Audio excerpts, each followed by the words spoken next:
time for a real place. Can you start clapping, please? Help us out. Guys, help them out. Mum, down the back. Pass the bar, going around. Women, Americans? Yeah. Please put your hands together. Welcome to the stage. The wonderful Scotty!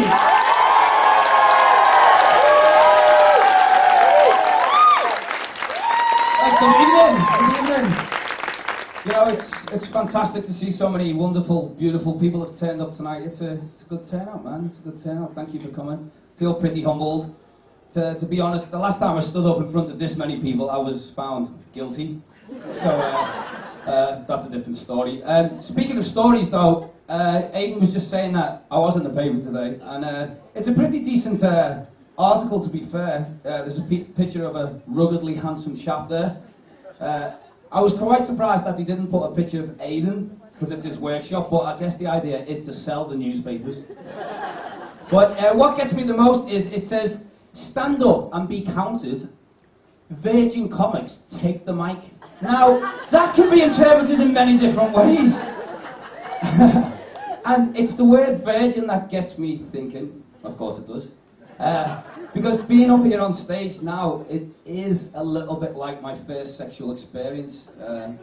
I do feel a little bit nervous, a bit exposed, and I am alone, being watched by a crowd.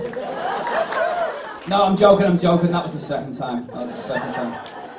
But I would like to draw your attention to something that I think deserves a little bit of recognition, and I've been a non-smoker now for 48 days today. I'm glad I've got a bigger cheer than my wanking in public story.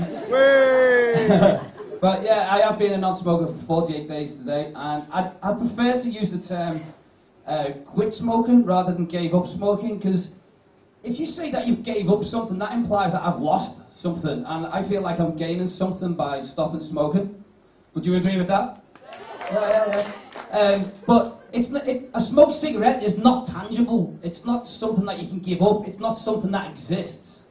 It's not something that exists. Like, I haven't gave up my favourite t-shirt or my genital warts. No, that's a lie. I don't have a favourite t-shirt.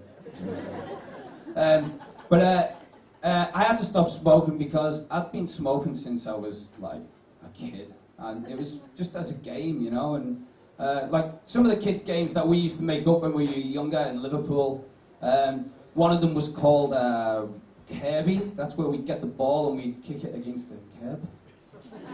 I'm from Liverpool, so we had another game that was called Wally, and that's where we'd get the ball and we'd kick it against the wall. But we also had another game that was called Facey, and that was where we just stabbed each other in the face.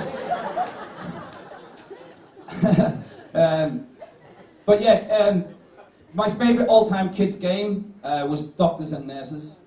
That was the best one. Do you remember Doctors and Nurses? You played Doctors and Nurses, yeah? The one where you put your finger in your cousin's vagina? Yeah. Why, you've got dirty minds. The finger was a thermometer. Back in the 80s, all the thermometers were mercury based, so safety first. But it stinks. No, everyone, like, with personal hygiene, I think you do need to get a little bit of dirt into your body every now and then, because it keeps the antibodies up, and it's drilled into us that self-hygiene dictates that after you go to the bathroom, you should wash your hands. And I think, why? Like, okay, it sounds weird. Let me talk you through it. Okay, let me talk you through it. I'm going to a posh restaurant, so I get in the shower, I clean my whole body. Okay, now my hands are going to pick up a toothbrush and brush my teeth. Then they gel my hair. Then they put on my clothes. Then I open the front door. Then I open the taxi door. Then I handle cash to pay the taxi driver. Then I open the taxi door again. Then I open a restaurant door. Then I shake hands with the restaurant manager, maybe. Then, when I finish the meal, I handle cash again to pay the bill. I go upstairs, I go to the bathroom. I go in the bathroom, and now since I got that shower, my genitals have been safely stowed away and sanitized safely inside my trousers. And now my dirty hands are going to touch my cock. And I come out the bathroom, and there's a sign above the sink. If anything, that should now read, "Now wash your cock." You know, it doesn't make any sense. I know it's an inconvenience, but the reason I'm looking at my hand, it's like cheating at an exam. I've got my next punchline on there, so it's not a tattoo. But yeah, it's an inconvenience, but I feel like technology we're told that it's there for a reason. It's to make our lives more convenient. But I think we don't deserve this technology, to be fair, because we've gone too far ahead of ourselves. You know, like it's taken thousands of years of evolution to capture an image the way we can see it today.